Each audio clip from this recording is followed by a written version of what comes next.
chegou a hora de ouvirmos a palavra de Deus. Momento da palavra. Momento da palavra.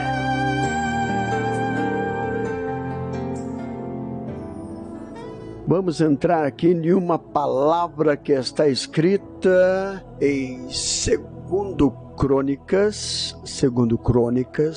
Vamos ler do 1 até o 8.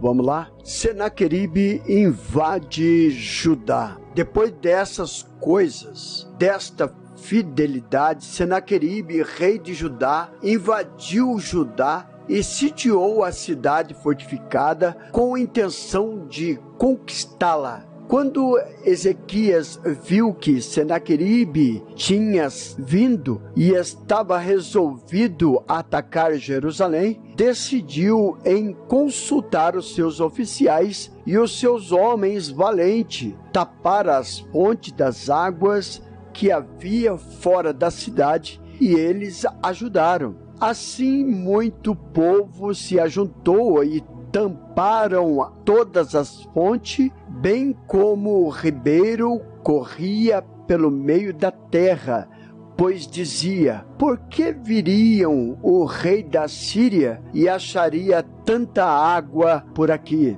Ezequias se animou, restaurou as muralhas da cidade e construiu torres sobre ela, e levantou também outras muralhas por fora, fortificou o Milo da cidade de Davi e fez armas e escudo em abundância. Pôs oficiais de guerra à frente do povo, reuniu-os na praça junto ao portão da cidade e lhe falou aos corações, dizendo: seja fortes e corajosos, não tenha medo, nem se assuste por causa do rei da Síria, nem por causa de toda a multidão que está com ele, porque conosco está alguém que é maior do que está com eles.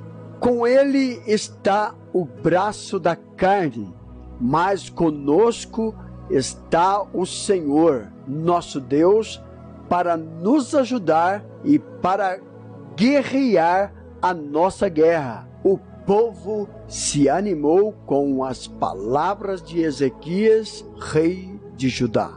Primeira coisa, eu quero falar para vocês a respeito de Ezequias. Após seu pai Acaz morrer, o rei Ezequias, ele toma frente e assume o trono ao rei de Israel. E nisso, a primeira coisa que Ezequias faz é a vontade do Senhor.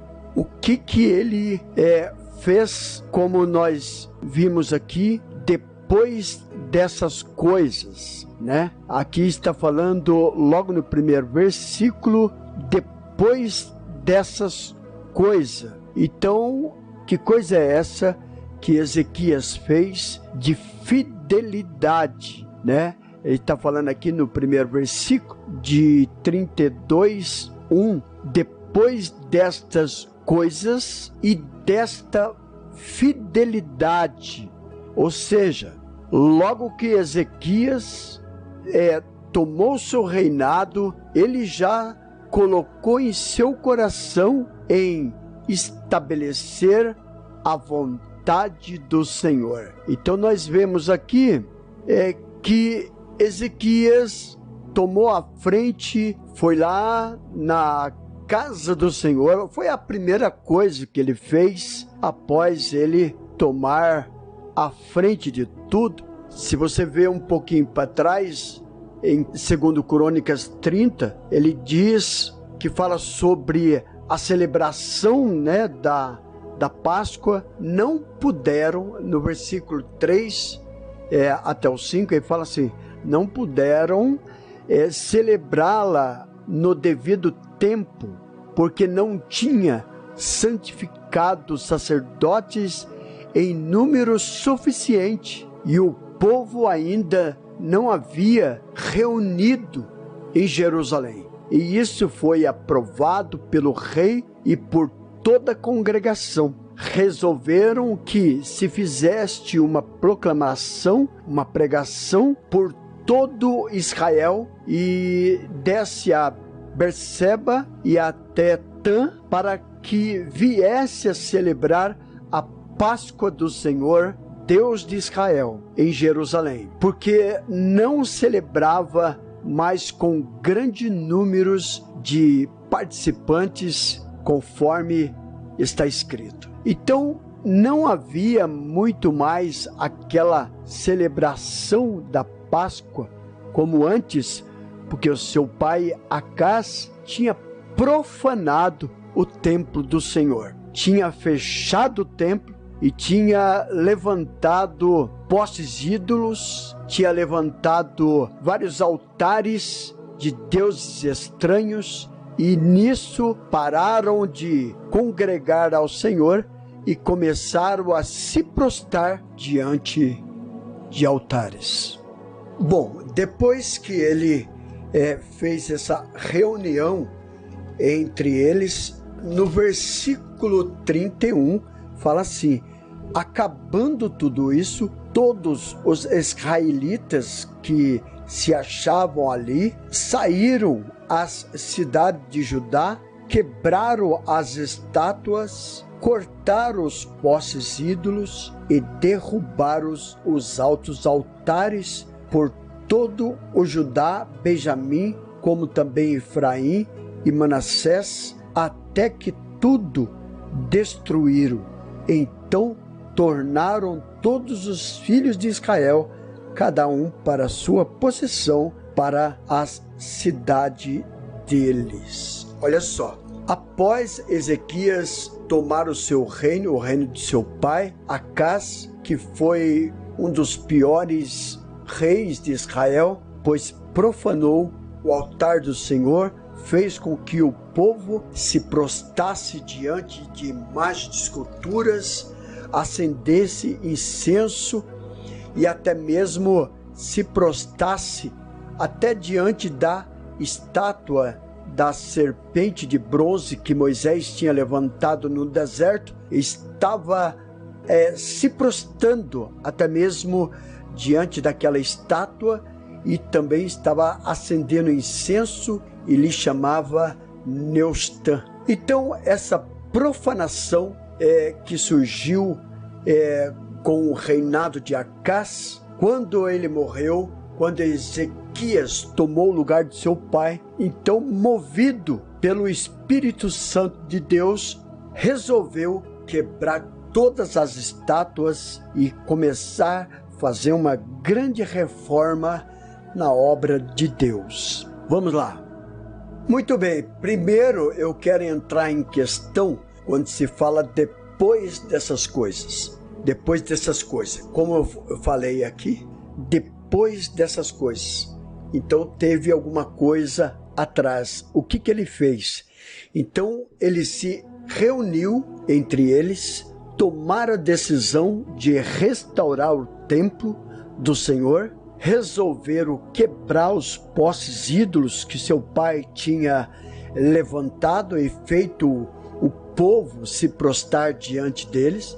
Então, o que eu nomeio para nós, trazendo para nós, aplicando em nós essa palavra, depois dessas coisas?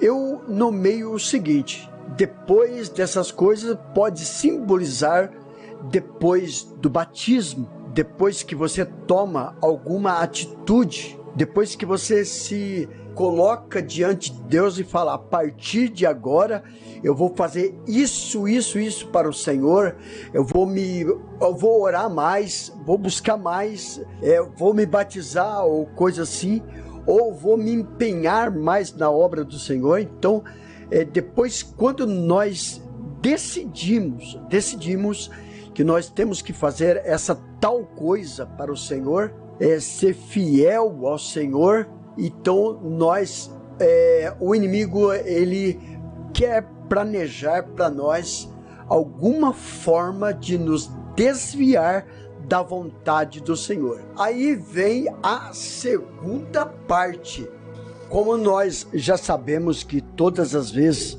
que nós nos colocamos diante da presença de Deus, sempre pode haver algumas controvérsias, alguma coisa contra nossas vidas. Então nós começamos a vigiar.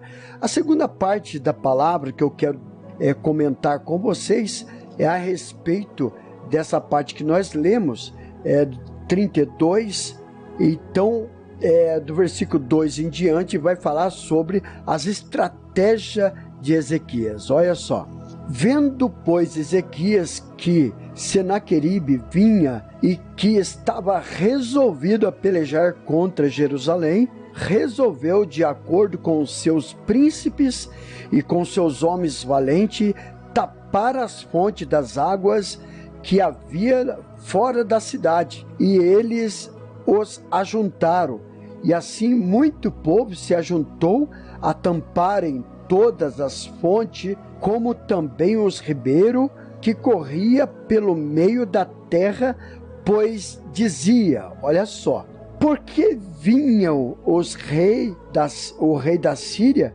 e acharia tampadas águas? Então, quer dizer, qual que é a função de Ezequias? A tapar essa fonte das águas, porque as águas passavam por Jerusalém e ia para Judá, ia para fora da cidade. Então, qual que é a estratégia? Tapar a fonte é fazer com que seca a água para o lado de fora da cidade, para que os soldados de Senaqueribe não encontrassem água suficiente para beber. Ou seja, não bebendo água enfraquece o exército do rei da Síria. Ele cobrou ânimo, restaurou todo o muro, o muro que estava quebrado foi restaurado, e ergueu torres, levantou também outros muros fora, reforçando, e fortificou o Milo de toda a cidade de Davi, e fez armas e escudo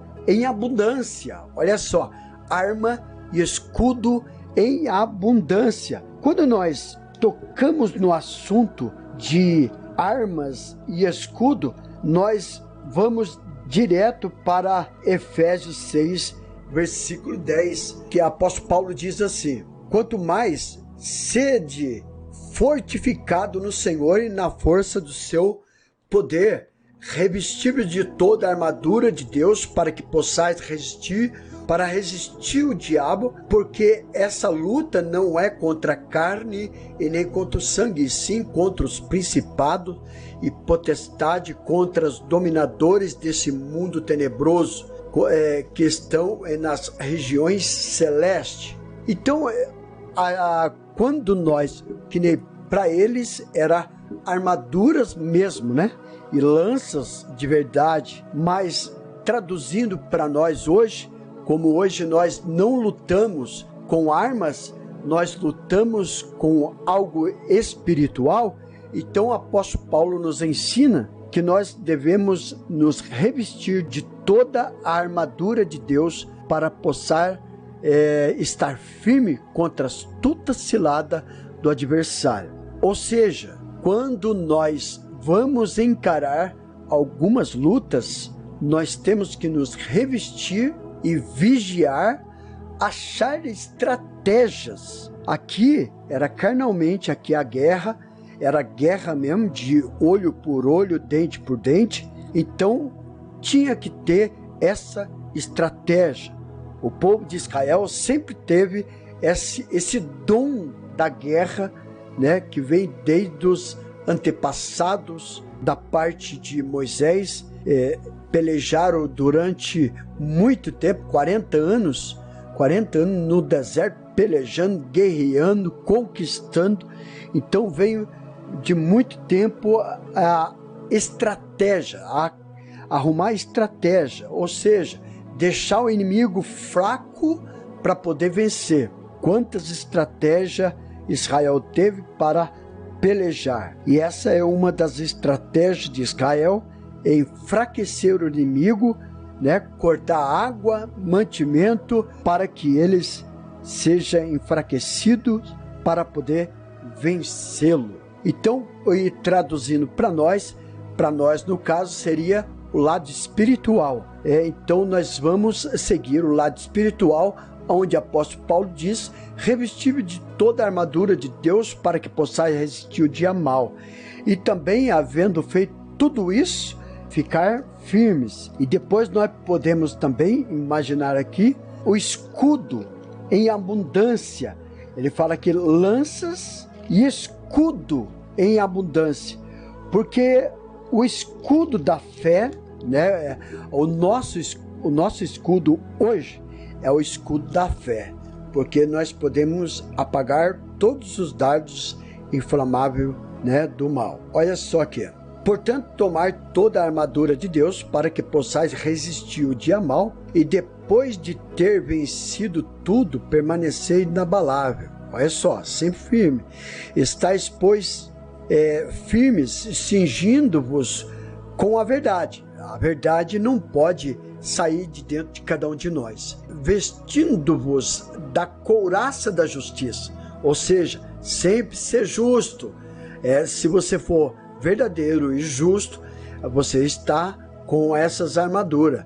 Calçai, pois, com os pés a preparação do evangelho da paz, pregando sempre o evangelho da paz, embraçando sempre o escudo da fé. Olha só, o escudo da fé com o qual podereis apagar todos os dardos inflamáveis do maligno. O escudo da fé é a mesma coisa do escudo que Ezequias mandou fazer em abundância, porque daí cada um teria o escudo, ninguém ficava sem o escudo, porque o escudo impediria os armamentos atacar o povo, ou seja, proteger das lanças, pedras e outras coisas mais, né, flechas contra eles, porque se ele tiver com o escudo, então ele seria protegido. Naquela época não existia bomba nem nada, então está aqui a fé com a qual nós podemos pagar todos os dardos inflamáveis do maligno. Então, quando nós temos fé no Senhor, com certeza, com essa fé, nós podemos apagar todos os dardos inflamáveis do maligno. E qual seria os dardos inflamáveis do maligno que hoje é para nós espiritualmente? É os laços do inimigo, as tentações, as provocações, as palavras, né? As palavras que vêm sobre as nossas vidas, nós temos essa proteção. As palavras de coisas ruins que vêm sobre as nossas vidas. Aqui nós vamos ver em outra parte como tem poder as palavras contra nossas vidas, se nós não tivermos o escudo da fé com o qual nós podemos apagar todos os dardos inflamáveis do maligno. Aqui no 2 Crônicas 32 mesmo, a partir do 9, fala sobre a afronta de Senaqueribe, afronta a Ezequias e ao Senhor. Olha só, nessa época já se usava palavras para destruição, e por isso nós temos que estar observando tudo isso. A partir do versículo 9 em diante diz assim: depois disso, enquanto Senaqueribe, o rei da Síria, e com todo o seu exército sitiava Laquis, enviou os seus servos a Ezequias, rei de Judá, que estava em Jerusalém, dizendo, presta atenção: assim diz Senaqueribe, rei da Síria, em quem confiais vós? Já começou aqui. Para vos deixares sitiar Jerusalém? Ou seja, em quem confiais? Em quem que vocês estão confiando para deixar que eu vá até vocês e destrua?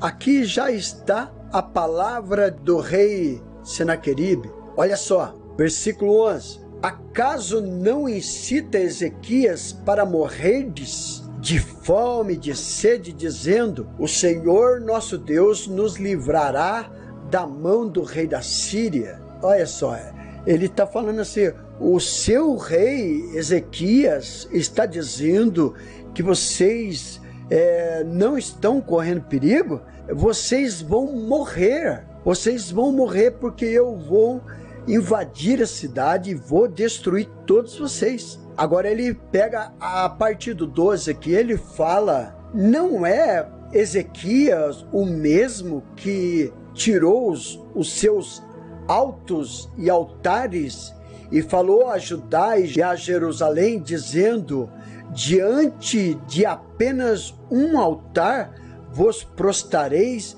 e sobre ele queimareis incenso? Olha só, não é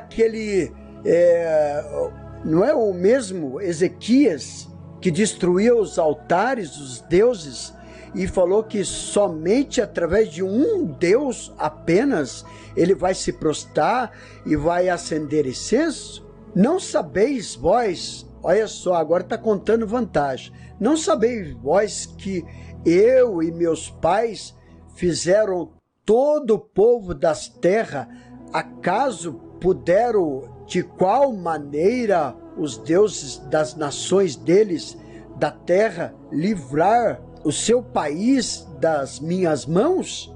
Qual é de todos os deuses daquela nação que teus pais destruíram, que pode livrar o seu povo das minhas mãos, para que vosso Deus livra das minhas mãos? Olha só, ele está falando, contando vantagem que seus pais destruíram mais de 46 países, e todos aqueles países tinham deuses em abundância, Deus a isso, Deus aquilo, Deus não sei o quê, e mesmo assim os meus pais destruíram a cidade, com eles tinha bastante deuses, e nós destruímos, e agora você se prostrando diante de um único altar, de um único Deus, e acha que vai se livrar das minhas mãos? Versículo 15.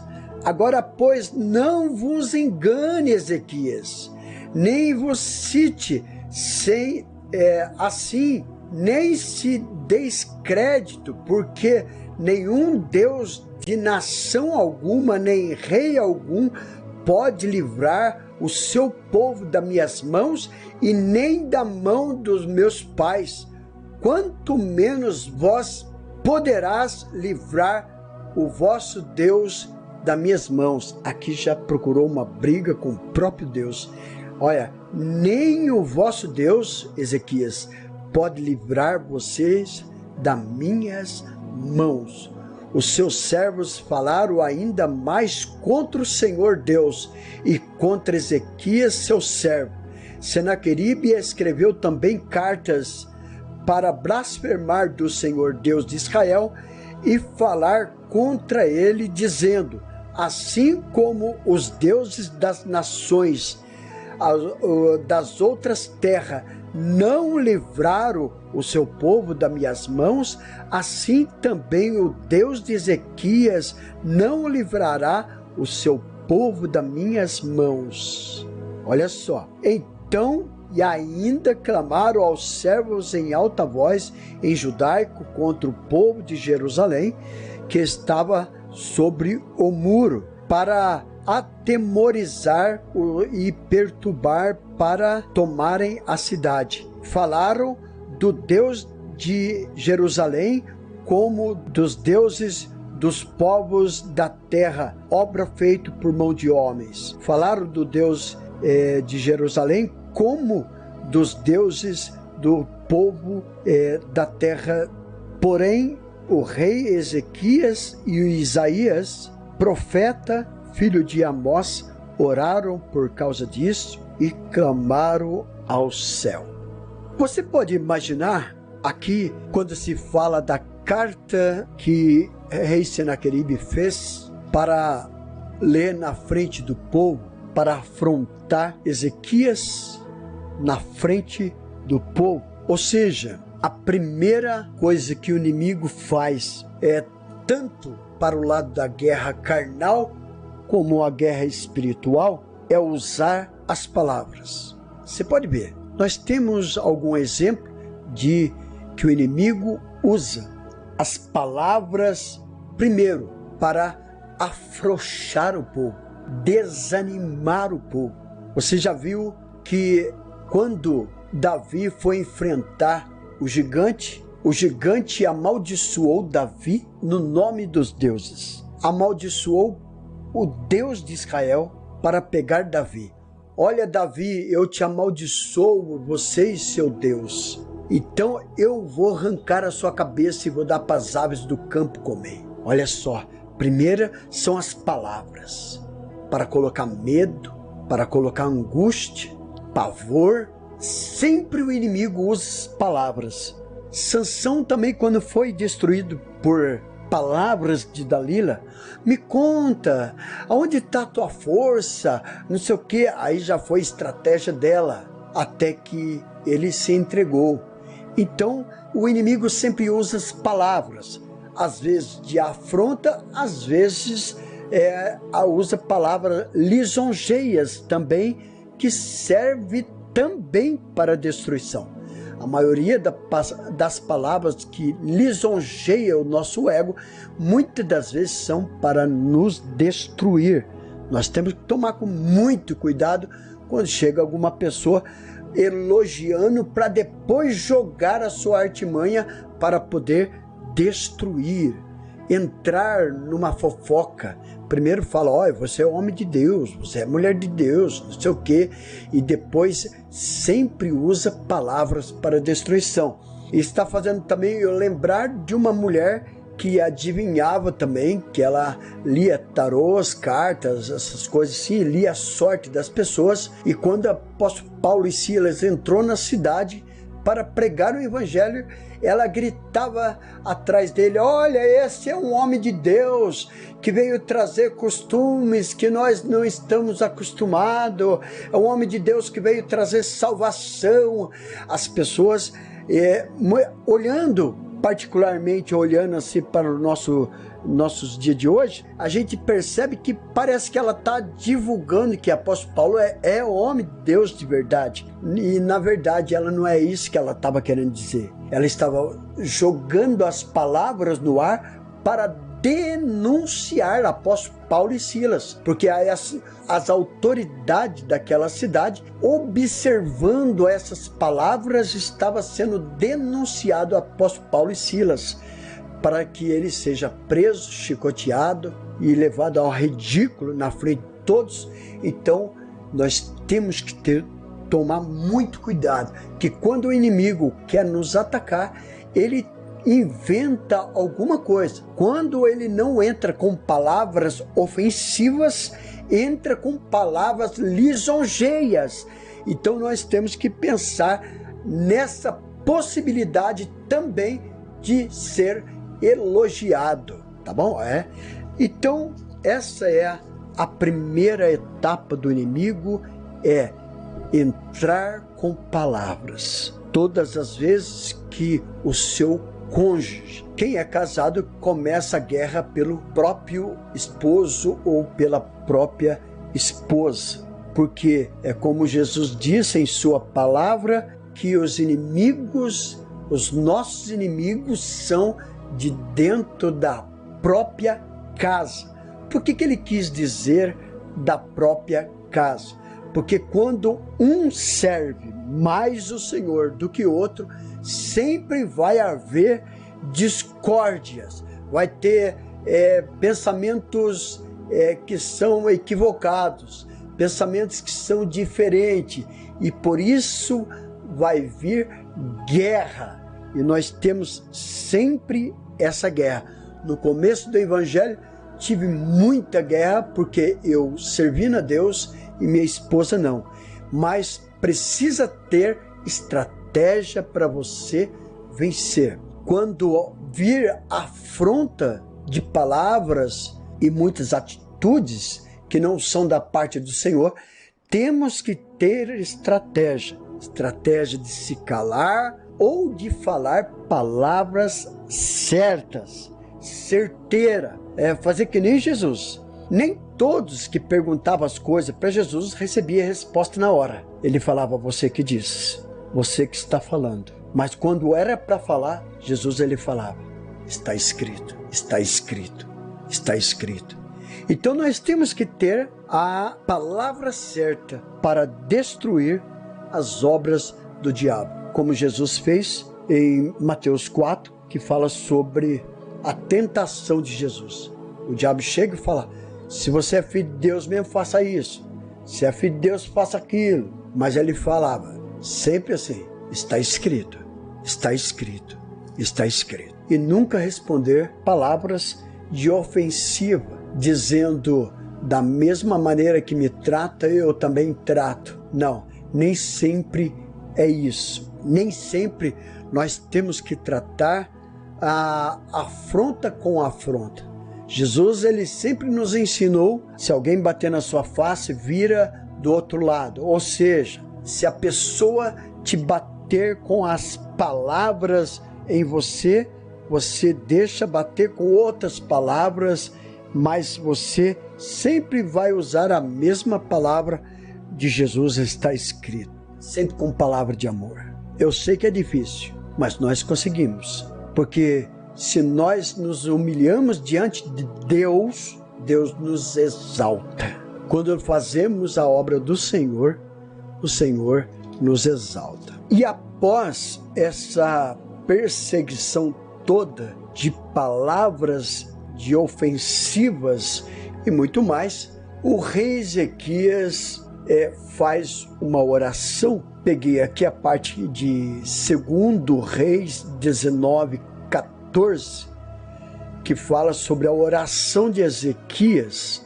dizendo o seguinte: Ezequias recebeu a carta da mão do mensageiro e leu então Ezequias, e subiu à casa do Senhor e estendeu a carta diante do Senhor. Olha só, ele já tinha derribado todos os altares, já tinha limpado tudo, a casa de Deus, e após ele receber a carta de afronta do rei Senaqueribe, ele subiu para a casa do Senhor, estendeu a carta diante do Senhor, e Ezequias orou diante do Senhor, dizendo: ó Senhor, Deus de Israel, que está entronizado acima dos querubins, somente tu é Deus, e de todo o reino da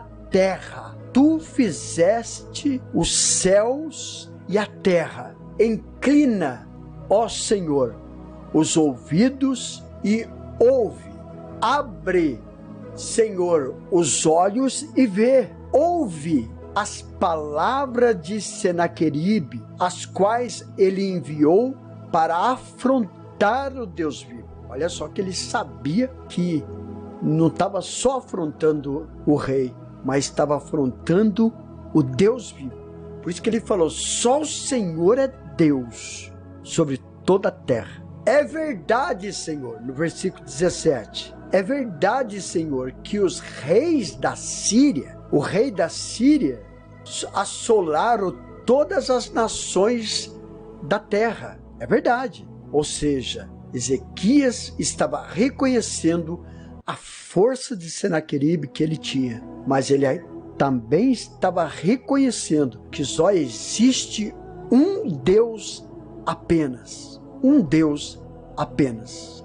Após essa oração, Deus usou o profeta Isaías, está registrado em Isaías 37:6. Digam ao rei o seguinte: assim diz o Senhor, não tenha medo, por causa dessas palavras que vocês ouviram, com o quais os servos do rei da Síria blasfemam contra mim. Eis que eu porei nele um espírito, e ele, ao ouvir um certo rumor, voltará para a sua terra, e lá eu farei com que ele seja morto à espada. Olha só.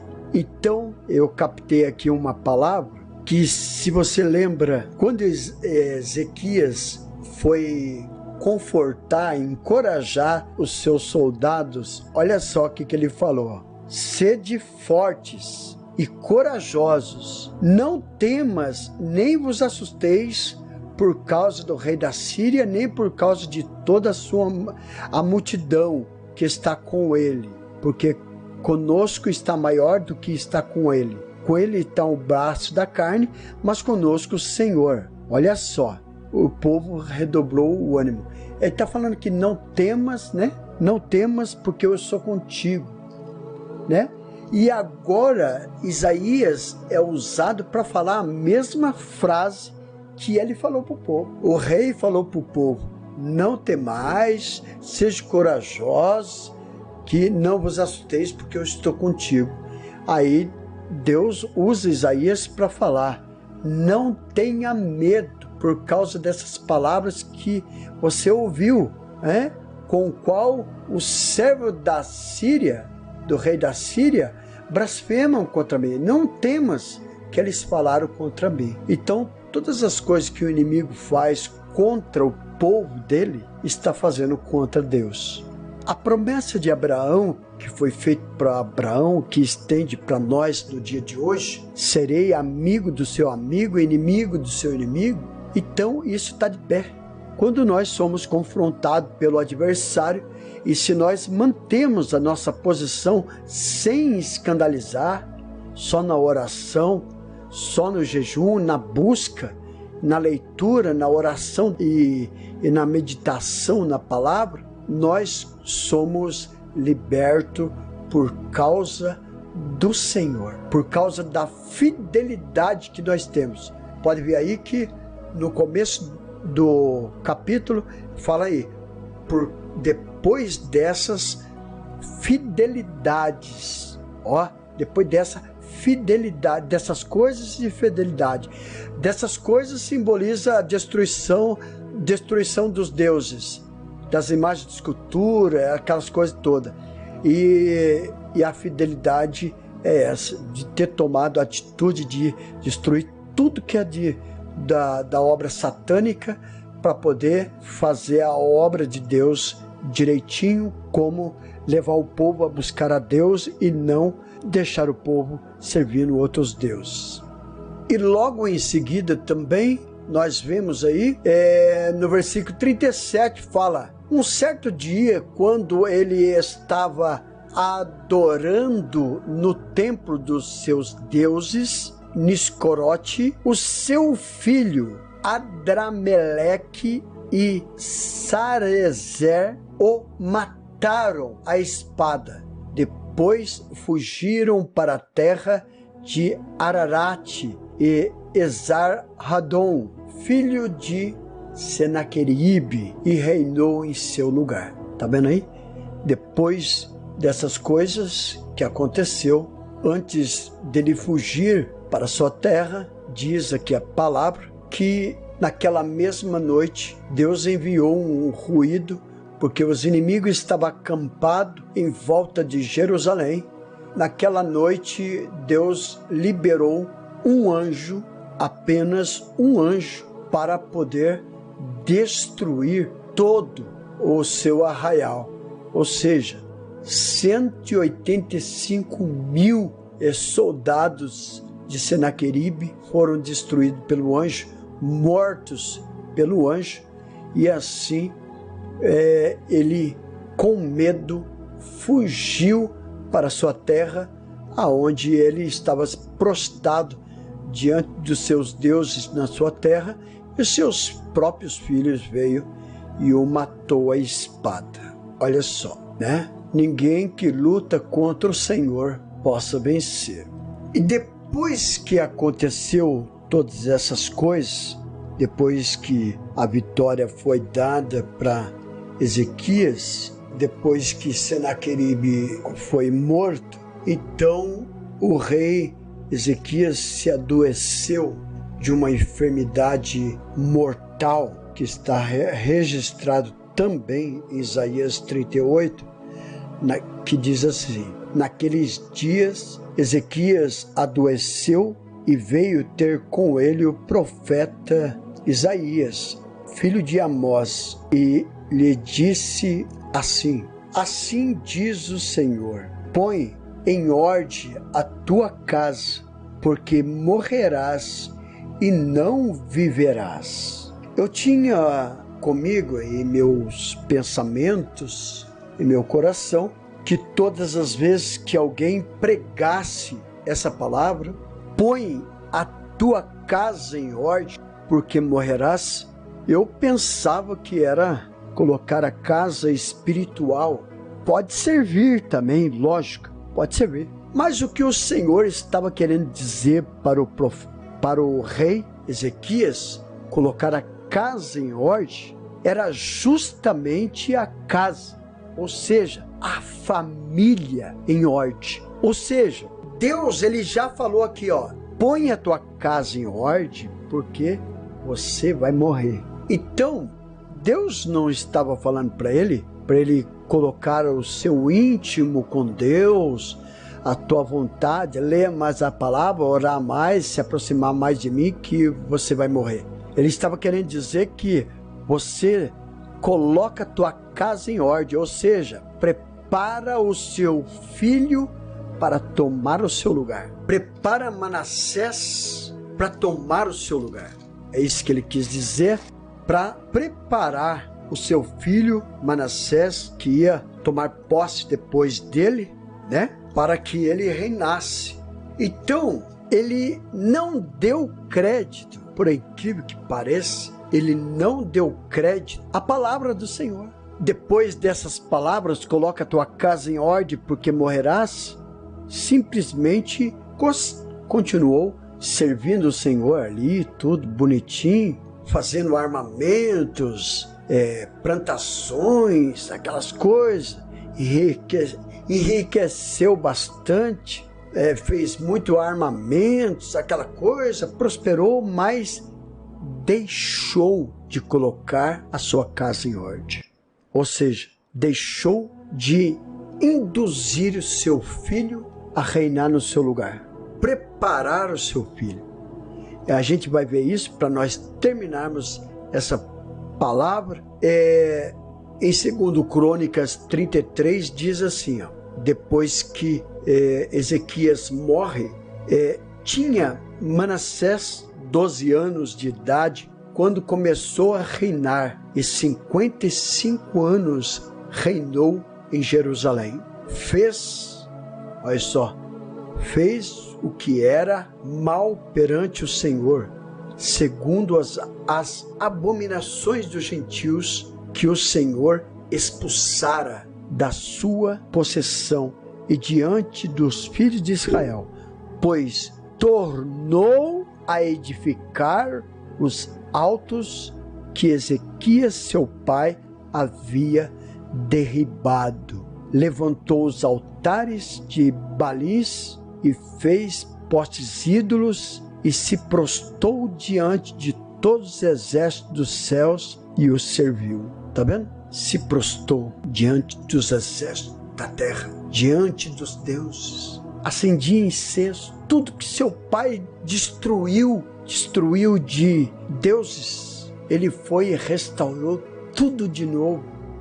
Ou seja, induziu o povo novamente a clamar aos deuses estranhos. E nisso vem derrotas sobre derrotas. Amados irmãos, pense nisso. No dia de guerra, de luta, de dificuldades, nunca deixe de servir ao Senhor. No momento de muita luta e dificuldades, enfermidades, provas, situações difíceis, não clame a outros deuses. Não acenda vela a outros deuses, onde as imagens de escultura que nada pode fazer. Ela não pode fazer nada, mas ela pode fazer você se desviar da presença do Senhor. Isaías diz que nas imagens de escultura não há espírito algum, mas só de você se prostrar diante dela, você está adorando a Satanás. Você está servindo a Satanás.